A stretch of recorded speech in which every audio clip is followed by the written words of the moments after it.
এ যাবৎ আমি যত ভর্তা খেয়েছি তার মধ্যে এই ভর্তাটা এত বেশি মজা যে না খেলে আপনারা বুঝবেন না এটা কিসের ভর্তা। আসসালামু আলাইকুম দর্শক, চলেন শুরু করি কিভাবে চিকেনের ভর্তা করা যায়। এখানে আমি 5-6 পিস চিকেন নিয়েছি। তার মধ্যে সামান্য মরিচের গুঁড়া, হলুদের গুঁড়া, জিরার গুঁড়া, ধনিয়ার গুঁড়া, একটু আদা বাটা, রসুন বাটা, সামান্য গরম মশলার গুঁড়া, 1 থেকে 1.5 টেবিল চামচের মতো সরিষার তেল আর স্বাদ মতো লবণ দিয়ে চিকেনটার সাথে ভালো করে মশলাটাকে মিশিয়ে নিতে হবে এবং চিকেনটাকে খুব ভালো করে ভেজে নিতে হবে। যখন ভাজা হয়ে যাবে তখন এর মধ্যে পরিমাণ মতো পানি দিয়ে চিকেনটাকে সেদ্ধ হতে দিতে হবে। এবার যখন চিকেনটা সেদ্ধ হয়ে যাবে আমি চিকেনটাকে ঠান্ডা হওয়ার জন্য সাইডে রেখে দিব।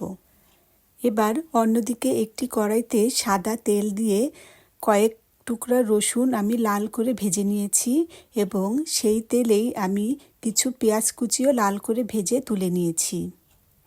এবার 7-8টা মতো শুকনো মরিচ লাল করে ভেজে তুলে নিতে হবে।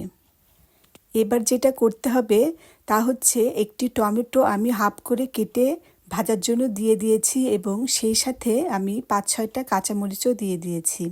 কাঁচামরিচগুলো ভাজা হয়ে গেলে আমি তুলে নিব এবং টমেটোগুলোকে আর একটু ভেজে তারপরে তুলে নিতে হবে। এবার অন্যদিকে একটি প্লেটে স্বাদ মতো লবণ দিয়ে মরিচগুলোকে খুব ভালো করে গুঁড়ো করে নিতে হবে এবং রসুন, পেঁয়াজ, কাঁচামরিচগুলোকেও খুব ভালো করে ম্যাশ করে নিতে হবে। এবার টমেটোর খোসাটাকে ফেলে দিয়ে টমেটো, ধনিয়ার পাতা, কিছু কাঁচা পেঁয়াজ কুচি এবং সেই সেদ্ধ করা চিকেন আর বেশি পরিমাণেই সরিষার তেল দিয়ে একসাথে মিশিয়ে নিয়ে ভর্তা করলেই বাস রেডি হয়ে যাবে চিকেন ভর্তা।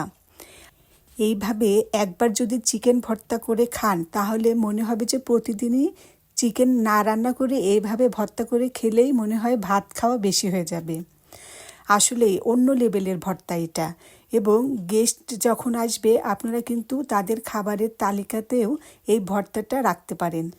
আজ এই পর্যন্তই। আপনারা সবাই ভালো থাকবেন। আসসালামু আলাইকুম।